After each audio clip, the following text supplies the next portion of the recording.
Well, good morning from St. Bart's in Midtown Manhattan. My name is Peter Thompson. I serve as the vicar and interim rector here, and whether you're joining us in person on Park Avenue or online at stbarts.org, it's an absolute delight to welcome you to the Forum, where each week we have sacred conversations about the things that matter. And on this first Sunday in 2026, this Epiphany Sunday, we are very glad to welcome our own visitor from the East, the Reverend Dr. Ayla Lapine, who is Associate Rector of our Link Parish in London. There's a link between the Diocese of New York and the Diocese of London. For several years now, we have been linked with St. James's Piccadilly, like us, a vibrant, progressive center of faith in the center of a city. And we have enjoyed over the past few years getting to know one another. And this is not Ayla's first visit. I believe it's your third visit to St. Bart's. Ayla, in addition to being a priest who serves as associate rector at St. James's, is also an art historian who has a PhD in art history, has had several fellowships and other positions in the art world. So she brings to us today some of her art expertise as we talk about the Epiphany in art. Ayla, welcome back. Thank you so much for your kind introduction, for your collective welcome. I realized as I was making my way, you know that thing you go kind of over Greenland and then across the Atlantic, and I was thinking, wow, the very first time that I came here to visit you all at St. Bart's was almost exactly 2 years ago. It was January, and it is such a pleasure to be back, having all kinds of different experiences in the meantime, and it's also completely delightful that we're doing something very, very nearly a pulpit swap, because your very own, the Reverend Meredith Ward, will be with us at St. James's Piccadilly in London next Sunday, and so for those of you who are joining us online and who will catch up later in that Eastern time zone, a few hours away, basically we're going to be doing a swap between online and in person as well. So it'll be so great to see you. And I'm looking this way because I can see Meredith over there. I asked just before we began whether or not Peter recognized this object. It is, of course, a detail. It is a slice of something at least a little bigger.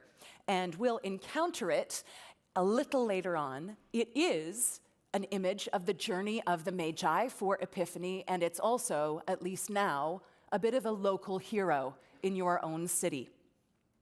But first, let's begin in France and in London.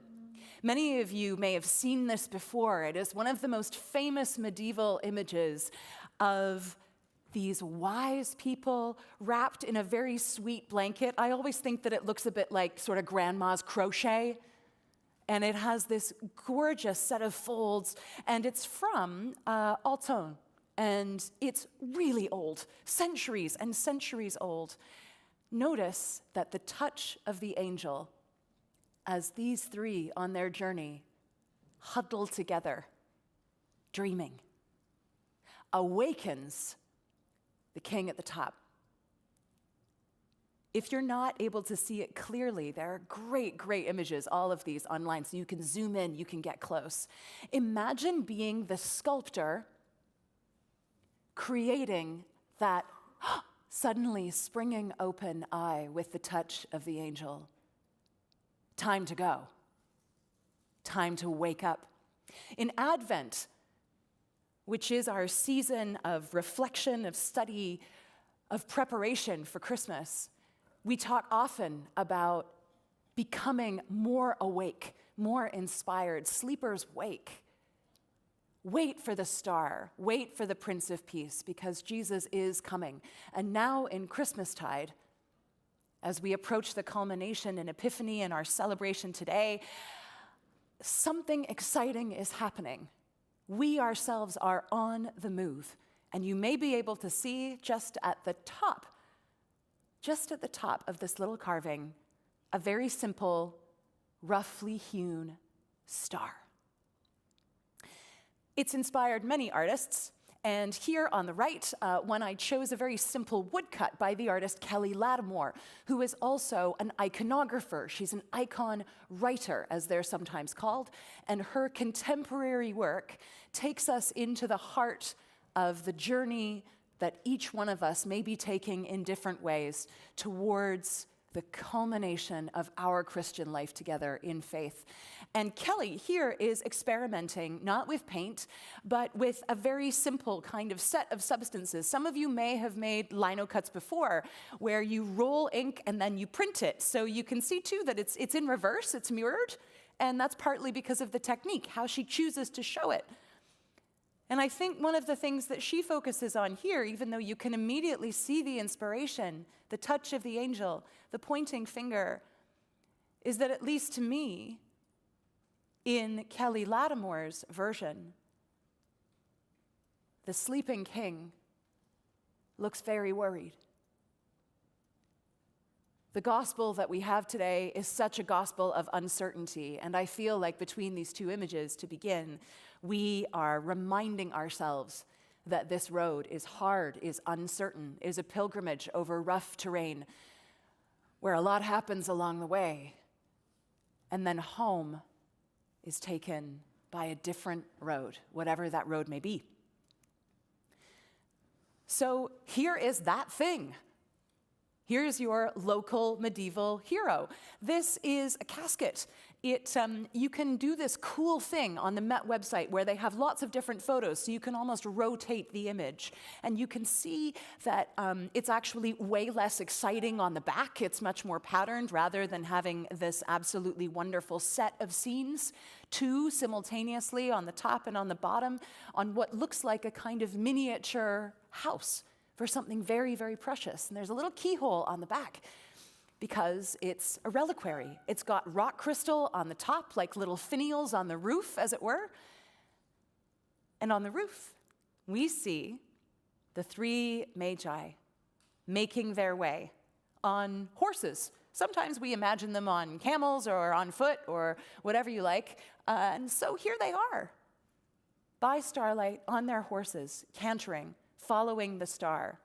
And one of my favorite things about this is that the star that's in this upper corner here is then the star right next to Mary, the Mother of God's face. And so we have the sense of the star traveling with them, and the star across this little object, it's about this big, travels too in the artist's imagination from this first scene into that final scene. And the star itself, amongst all of this decoration, is a kind of puzzle for the viewer. We expect to see the star. Where is it?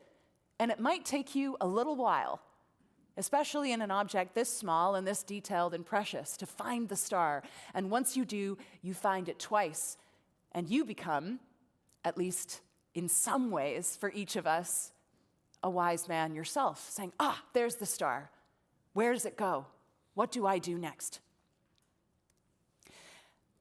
And that's how I felt yesterday when I had my first full day in New York. I landed on Friday evening at JFK, and I made my way to Grand Central with one mission. And my one mission was to look again, patiently, at that astonishing astrological ceiling. And the cool thing, as you know, about doing something like that in the rush of Grand Central is that just being there and looking up and spending time is actually a pretty countercultural thing to do. Everybody's rushing around. There's a clock in the center. There's all the boards telling you where stuff is going. People are also making loads of TikTok videos about being like, wow, I'm here. They're taking loads of selfies, but it's going on the way to somewhere. And so I just stopped. I listened. I looked. And then I did something that I really wasn't expecting to do and is a little bit of an aside. I also bought a new watch in the Swatch shop because I am very excited that they have a Keith Haring watch. And I was thinking, well, it's a 40th anniversary archival watch. I may as well. Very unexpected, but there you go. It was not my plan at all. And so, led by the stars of Grand Central, I have purchased a gift for myself that I do not need, which is related to a New York mid-1980s artist. And as I thought about it, perhaps with a little bit of self-justification in mind, it really is cool, feel free to take a look at it later. With a little bit of self-justification in mind, I thought to myself, he too as an artist in his time and in his own way, was constantly on the move, traveling, transgressing, making stuff, creating art wherever and however he could, was also an activist who brought art to the people and who followed his own star in a remarkable way. You see, it's not that hard to self-justify when you're trying to buy something cool for yourself as a distraction from the real task in Grand Central Station or anywhere. Of course, as I looked up, I also thought of the beautiful Hildreth Mjær mosaics here. The creation given to us in Starlight. Not just the starlight and the sunlight and the moonlight, and please do take a long look at those too. You can pass underneath them too quickly almost. They become just part of the landscape of whatever your experience is flowing in and out of St. Bart's. Spend time with them. Spend time with them. And I thought about the glittering star of each one of these tiny tesserae. So that's the name for the little tiny pieces of mosaic. Each one a glittering star in a sky which is also a surface, which welcomes people into a place of belonging, of welcome that is a welcome for people of all faiths and none, and a welcome for which we are all, each of us, collectively responsible, I think, because of the welcome that Christ gives to everyone, the welcome that Christ gives to the Magi that we celebrate and remember today. So, Grand Central. I looked up. I noticed all sorts of things for the first time. I zoomed in, and one of the things that I noticed quite unexpectedly is that in this constellation, related to Pisces, someone lost a balloon. So the thing about helium balloons, right, is that if you're 3 years old and you let go, if you were of any age and you let go, that's it. Either it floats away or it ends up at the top of something. I have no idea whether or not you've ever had issues with flying balloons here, but you've got to wait. Yeah, all right, someone's nodding. But you've got to wait a long time before that thing comes down. And so I have no idea, none of us does, how long that 3 will linger there. And I thought to myself, oh, the 3 wise men, the Magi. They have come. And I had a little giggle, and someone who was part of the rush in and around the station looked at me and said, "What are you laughing at?" And I said, "Look at that."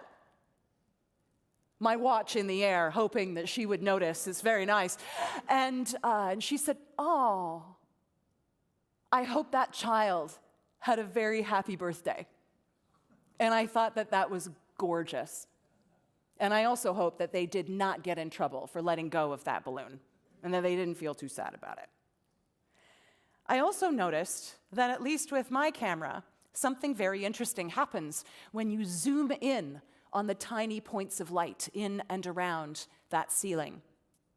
My camera, at least, couldn't cope with it, could not focus. There was a constant flickering where it was pulling the light in and out. It would get much, much, much bigger, like a supermoon, which we experienced not too long ago. Moonlight and starlight is a part of our world here and in each part of the world day by day. And over the last couple of days, it's been pretty amazing. And so there was this strange thing about drawing closer, at least digitally, and then coming back out and wondering what that was about. And so, of course, it reminded me again of the star on this astonishing 12th century French object, not far away in the collection of the Met Museum. I also, of course, returning to St. Bart's, knew that I was going to be returning to your beautiful reredos in the chapel, where we just had Holy Communion together, where Imagine Worship happens, where people come and pray every day. And I encourage people then, as I encourage all of us, to be patient with that beautiful mural, especially today, of the adoration of the Magi, of Mary, the Mother of God, of the Christ child in the stable. And so then I got really, really curious. I took a little bit of a deeper dive into what that artist was doing with her life in the mid-20th century. She died in 1971. St. Bart's was one of her most famous commissions. But she also, and some of you may know this already, for me it was an astonishing, exciting thing.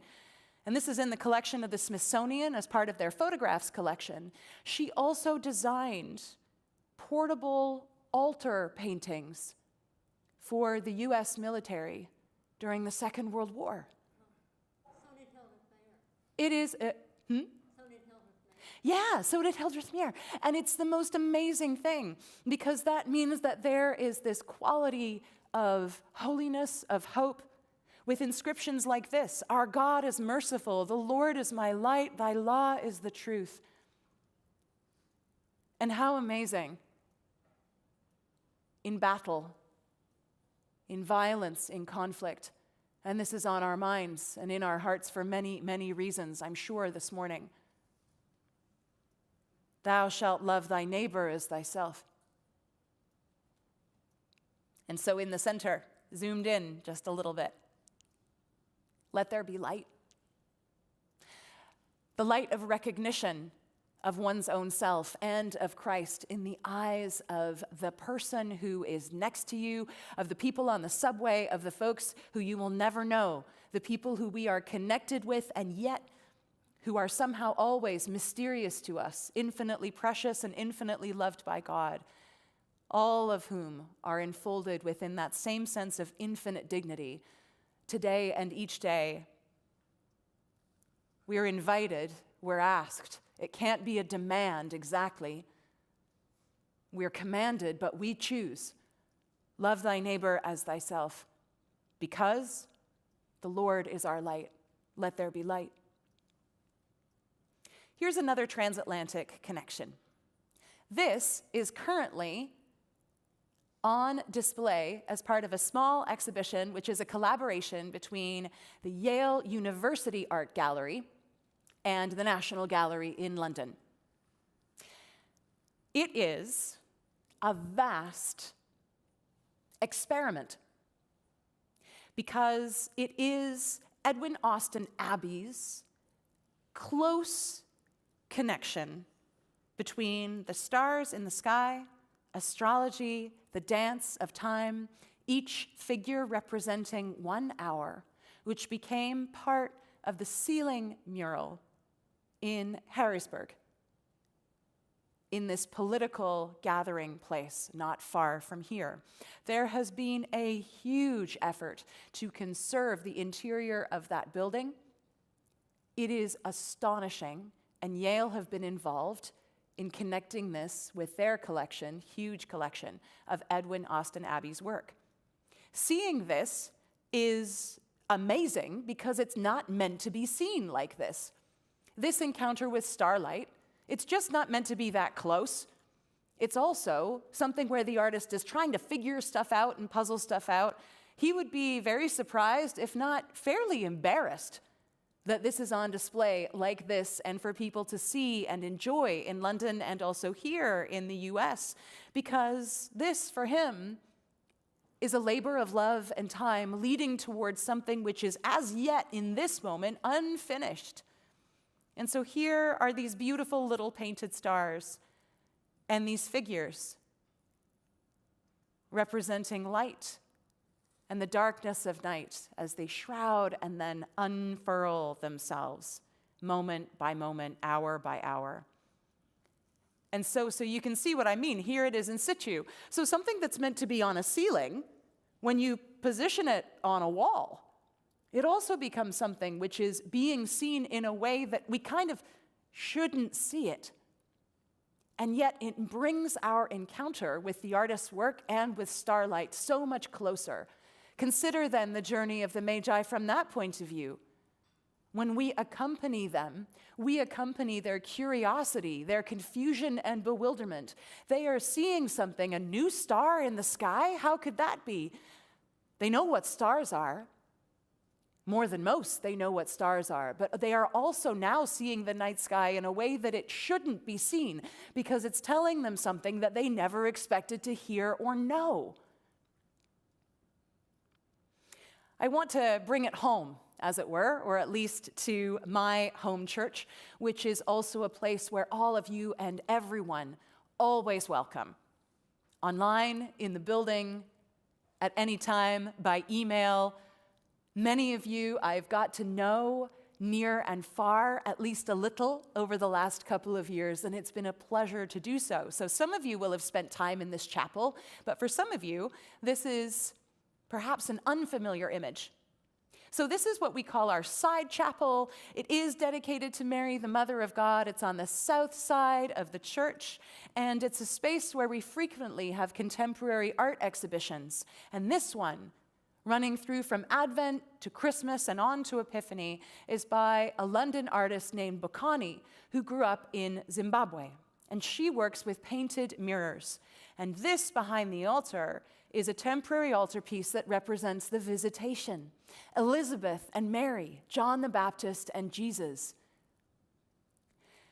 And in front of that, you will see there is a sculpture, roughly carved, by an artist named Clinton Challoner. So these aren't connected, though, as a project, though they're connected in this chapel, especially in this season, where we get, like many churches do, our great big wooden Epiphany figures, and the vergers roll up their sleeves and they use all of their physical power to quite regularly position them in and around the church. And I'll show you the whole group in just a moment.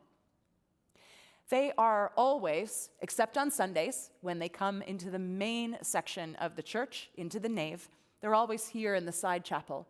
And so the artist knew that this would be the case. And you'll see here that in this sculpture by Clinton Challoner, Mary and Jesus are one. They have grown together, and they continue their journey together as one piece. On the right, Bokani believes in community in relation to gift and visual art, and so she also gave us a variety of small mirrors, some with a phrase on them and others with undulating abstract color. And these mirrors were meant to be touched, experienced, gazed into, reflected upon, taken. And normally, especially if you're used to art in a museum or a gallery or even in a church, it's like, do not touch that stuff and definitely do not take it. Met collection, smash and grab, do not do it. Even if you figure you can do it in less than 7 minutes, the Louvre, leave it alone. Do not take that stuff. Just don't do it. I'm not just saying that because I'm a priest and an art historian and I know that this is being recorded and live streamed. It's that it's a really countercultural thing to do, even when an artist invites. And so what we did together is we kind of helped the congregation to believe us that this could and should be done.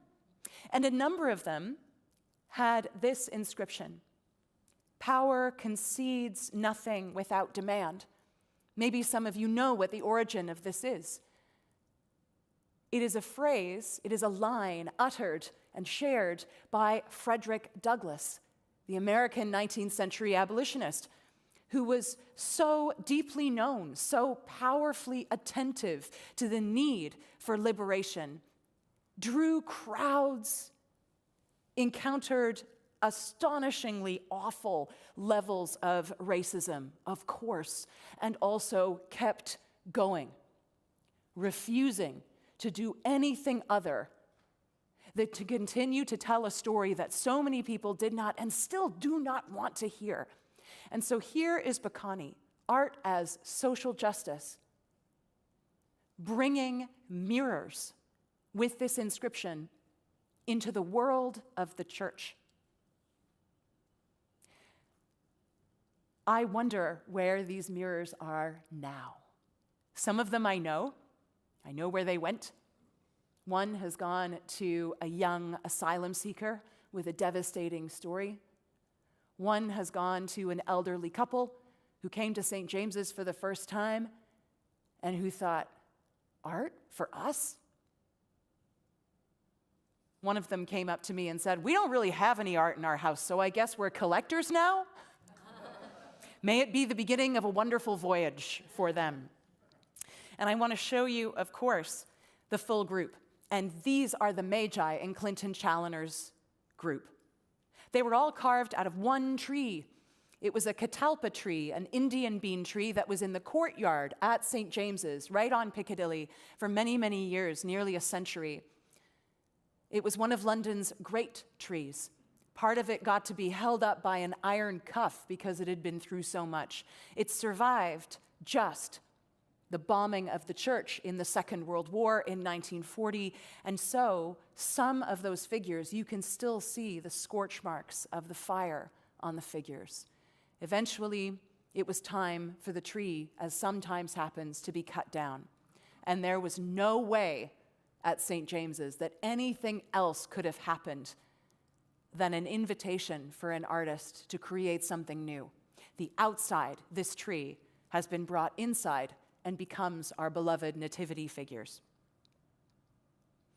And so that was the context in and around Bacani's exhibition. And so this is what we did at Christmas, on Christmas morning. We arranged these small mirrors around our font, carved by Grinling Gibbons in the late 17th century, around the same time that Charpentier was making music, by the way. So if you're coming to the 11 o'clock, it's all connected. And so it was wonderful to be able to see how these little luminous things also brought people closer to Adam and Eve, to the baptism of Christ, to people's own faith journey wherever it may take them. And so with this in mind, I wanted to take us briefly into other kinds of star journeys. This is one of J.M.W. Turner, so British artist, one of his most famous paintings, and it is known as the Evening Star. But that's a later title that was given to it because people started stargazing and star searching, and Turner was pretty famous for making unusual little teeny tiny, what we could call splodges on his paintings, especially last minute splodges. He'd create something and then he'd think, it needs something, maybe a twist of the brush. And so that's what happened here. Let's zoom in on the splodge. That is the star in the sky. And you can see barely in the painting that this tiny vertical white line, that's the reflection of the star on the water of the sea as this lone figure walks along the beach. And then we keep looking.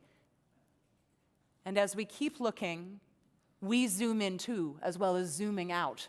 Turner was really good at this. The majesty of the universe, the shock of weather, of heaven and earth, of ocean and sky, and also these strange little pops of paint that change everything in the story.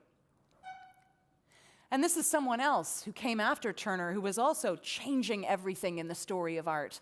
Many called him a dreamer because he was so captivated by the stories of King Arthur, of Chaucer, and of course, the Bible too. This is Edward Burne-Jones, William Morris's best friend, who they met in the 1850s at Oxford. They were like, let's be priests, really. Let's be poets, let's be artists. It turned out that Burne-Jones was really, really good at painting. It turned out, as William Morris himself said, was really good at everything else. He was really good at like textiles, poetry, all sorts of different things.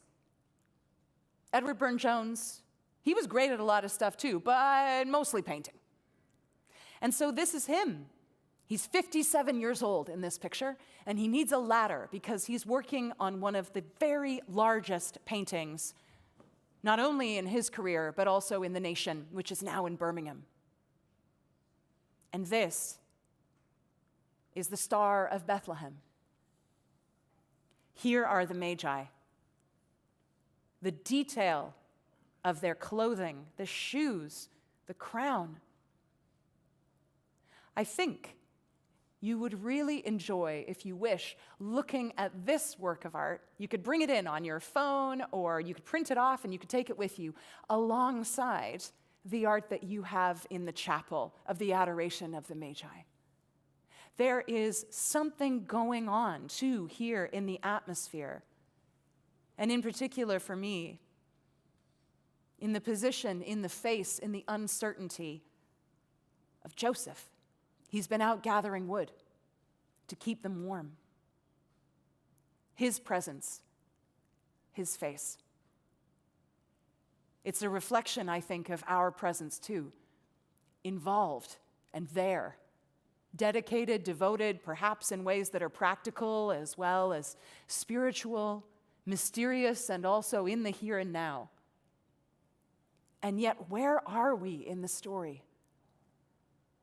I think he invites us to ask that question in the most exciting and also in the most even emotionally ambiguous ways. And Jesus invites us, be anywhere you want, I think, and also be with me. Not just alongside, but also because the light of God is our light too. That's what the Magi find. That's what Jesus promises. That's the confusion as well as the promise of this brand new, very strangely moving, dynamic star in the sky. So on the right, here is Turner, and on the left, here is Burne-Jones. Both of them imagining different stars, using the limitation of paint to get somewhere that art and we had never gone before. And so finally, this is where I'm going to end. This is a young artist, also based in London, with a combination of African and European heritage, and her name is Joke Amusan. And Joke will also be exhibiting work at St. James's for Lent. And she and I have talked a lot about the relationship for her between faith, poetry, needlework and textiles, community action, and the boldness and integrity of being one's self. She's told me that when she was in art school, she was trying to find her voice. She wasn't feeling super confident. She was wondering what she would make and how she would make it. And out of this comes these bold texts. These are consistently the materials that she works with. And she also makes these really interesting hanging sculptures that seem to suggest wombs or cocoons or things out of which something has grown and come and evolved into the world. Joke, as a poet, walks through the world making and helping us to remake our relationship with God through what she presents to us with boldness, seeking liberation, justice, and truth in ways that are both simple and complex. She says to us through her work, I have come to a place where I was meant to be. And here on the left,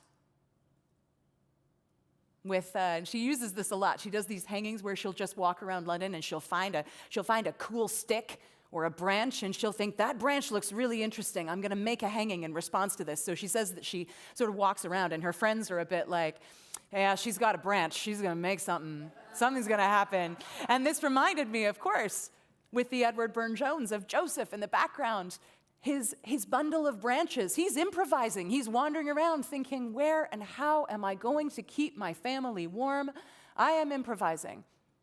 The Magi, improvising. Curious. Mary, that long journey, not Nazareth, but Bethlehem, not the inn, but with the animals.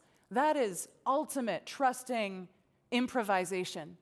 And it's out of that holy light that I think we begin to rediscover, or maybe for a lot of us for the first time dare to believe, that our loose threads and seams are not something to be ashamed of. What might that mean for us at Epiphany with the Starlight? It's hard to say. But what I do know is that right now, there is a silver balloon on the ceiling of Grand Central Station. It's a big 3, and so somewhere out there, yes, a kid lost a balloon, but also a little child is moving through the world, wherever they may be. A bright star in themselves, just like each of you, just like each of us, longs to be, and through Christ already is.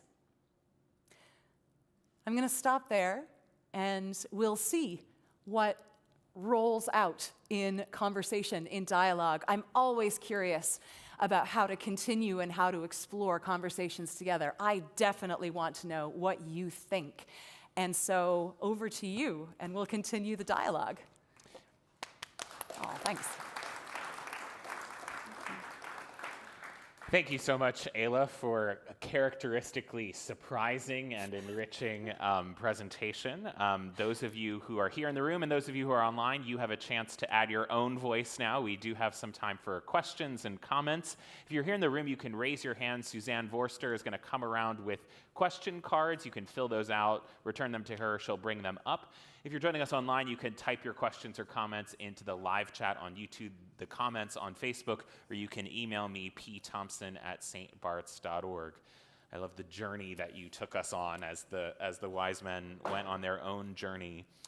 I wonder if we can start with the role of our buildings. You talked about both your building at St. James's across the Atlantic, St. Bart's here, and the role that art plays within them. You're familiar with both buildings. I wonder if you can talk a little bit about these sanctuaries and their role as places for the exhibition and encounter of art. Oh, thank you. I think about the relationship between beauty and justice, sanctuary and holiness a lot. And in places like this, think about the context of the building.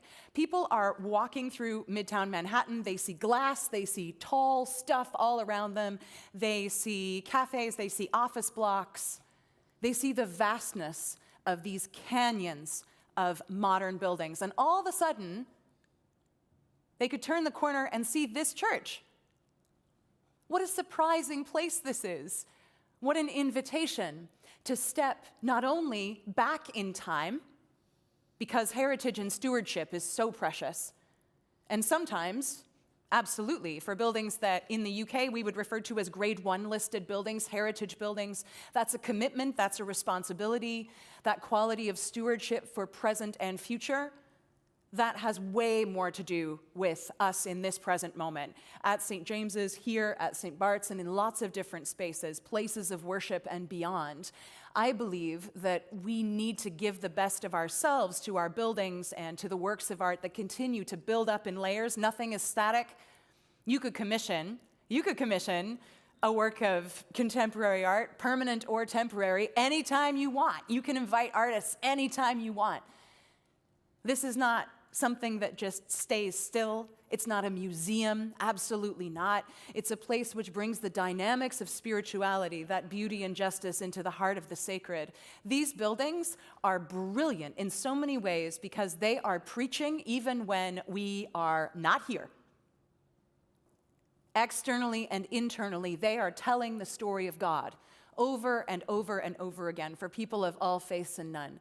This is a place to belong. So when the building receives dedication, attention, and care, and when it's also got stuff like warmth and Wi-Fi and good coffee and kind people, then it reflects too the reality of Christ.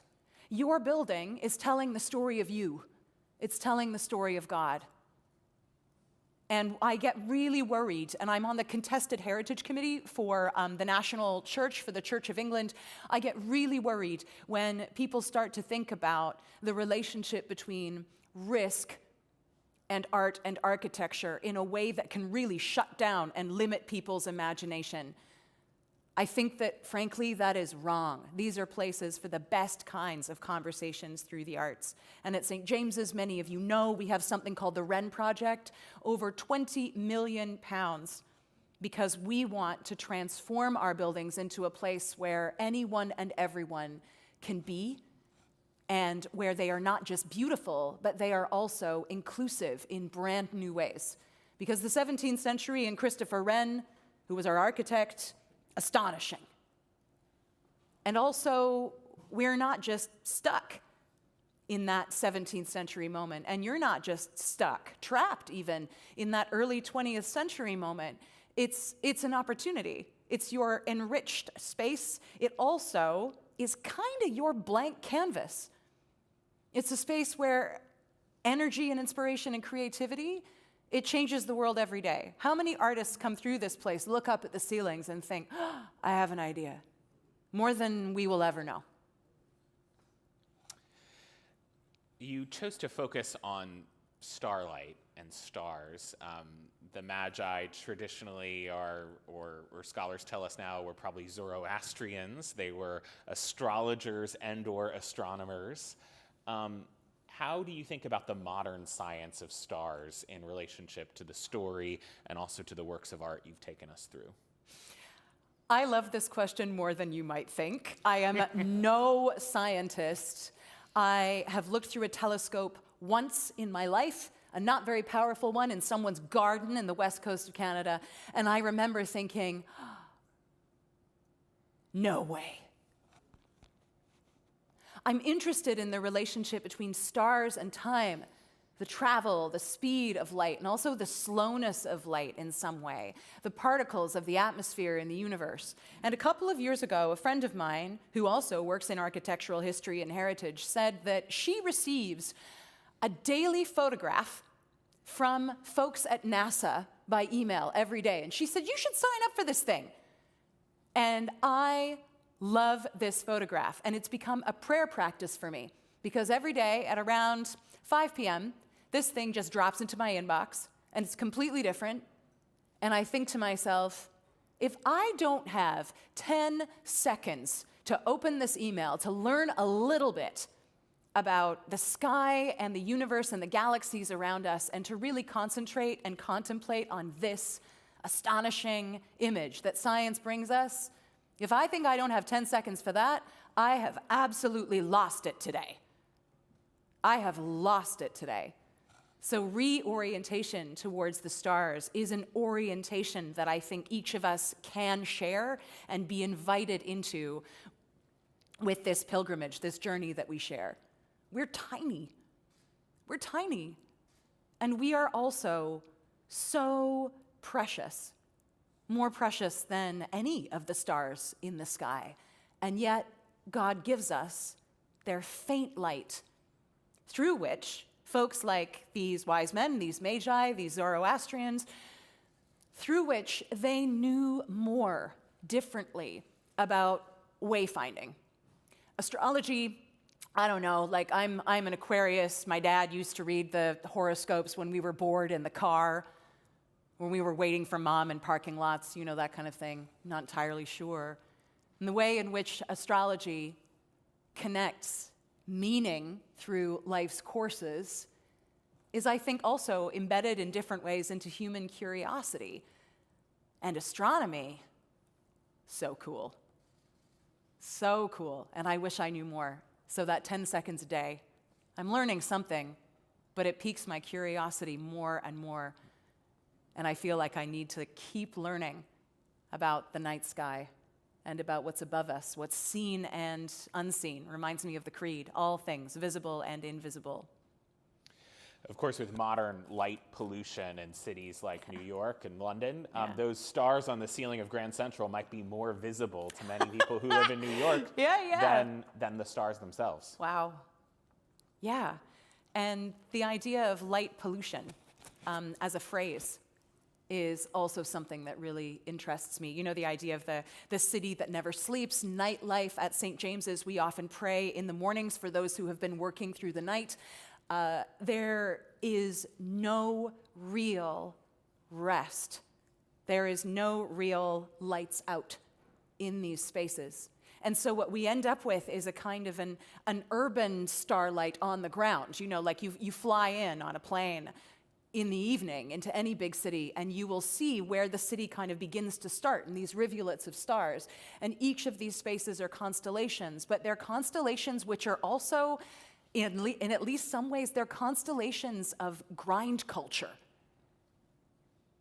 They remind us that rest is precious. The kind of place where you can't see the stars in the sky because of light pollution is the kind of place that I think we could even say has forgotten the rhythm of Sabbath, as something which every single person and every creature has a right to. And I wonder about that sometimes, and where those rhythms are in relation to people's demands. So an artist watching online asks, could you speak to the contrast between Burne-Jones's visual narrative and its light trace of the artist's version of the star, and the contemporary artist's use of a different visual vocabulary to perhaps allude to the same message? Who is that? Who are you? I'll connect you to her after. That's whether I know you or whether I don't. I am excited about this question. That's absolutely wonderful. So one thing to think about is that Edward Burne-Jones, like any artist of any age, including the 12th century Magi casket maker, right? Every single artist has been contemporary at one point or another. And one of the things that I also really firmly believe is that, especially when we are considering how to depict pinpoints of light in the sky, whether you're doing it at Grand Central or whether you're doing it in this late 19th century work, and also audaciously, as a colleague of mine would refer to it, how to paint God, how to depict these figures where we don't really have a roadmap, if you like. We don't really have a path into the specificity of how any of these people look. So every single work of art, especially works of art that are devotional and knowingly experimental, even if there's a quest for a kind of, let's say, accuracy of Starlight or whatever it might be, every single one of them is a failure, because every single one of them is an experiment. It's venturing into the creativity of the unknown and then bringing back what one can. And Burne-Jones would have absolutely said that, and lots of contemporary artists would say so too. Someone asked Burne-Jones towards the end of his life, actually, around this time, what do you want people to see when they're experiencing your paintings? What do you want people to say? And he said, I just want them to say, wow. Only wow, that's enough. I want the wonder, I want the astonishment. I hope for that. And I love that any artist in any period would be like, wow. And I do think of one contemporary artist whose work I really enjoy, and you may have experienced her work as well, Yayoi Kusama. And Yayoi Kusama is famous for was in New York in the 60s and did a lot of really interesting stuff, and still does, with the idea of infinity, of polka dots, of art where the body kind of participates in and makes the art. And she started to create these infinity mirror rooms, infinity light rooms. And when you enter one of these things, there are mirrors everywhere, and there are little points of light, and it is deliberately, immersively disorientating. The preciousness of one bright little light to guide you, if you fix on one point, any point, in these infinity mirror rooms that Kusama builds and then offers, it can actually start to calm people down. Some people have the most spiritually transformative experiences inside these little boxes. Some people, it can be actually panic-inducing, because they're in this space where there is this kind of magnitude of infinitude, but you also know that the mirrors are everywhere and they're quite close in. It collapses our experience of scale by expanding and contracting it. And I think that in many ways is also what Burne-Jones and other artists are doing. They are creating this field for the infinitude of imagination, while also, it's very incarnational, really, resting upon the specificity of the here, the now, this paint, this time, this place, this possibility. And so I hope that helps. I hope that that's a response. I love the question. I think it's just wonderful. And now I'm really thinking about it. We've got to go and do Eucharist in a few minutes. And now I'm like, but what about that thing with the stars and Burne-Jones and I'm not preaching about that. I'm not preaching about that. And so I'm grateful for these questions. It's fantastic. So we do unfortunately have to end, but I don't think this will be your last time talking about art at St. Bart's. Ayla, it's been great to have you back. Thank you so much for joining us at the forum this morning. Oh, I'm thrilled to be here. Thank you. Thank you, thank you, thank you. And thanks to you all for being here as well. We hope you'll stick around and join us for worship at 11 a.m. Next week at the Forum, we'll be welcoming the Reverend Canon Chuck Robertson, who's with the presiding bishop's office. He'll be talking about the Right Reverend Sarah Mullally, who is to become the next Archbishop of... someone Ayla knows well, who's going to be the next Archbishop of Canterbury, and he'll be talking about the long lineage of Archbishops of Canterbury and what they do for the church at large. So see you at worship at 11 a.m. See you next week.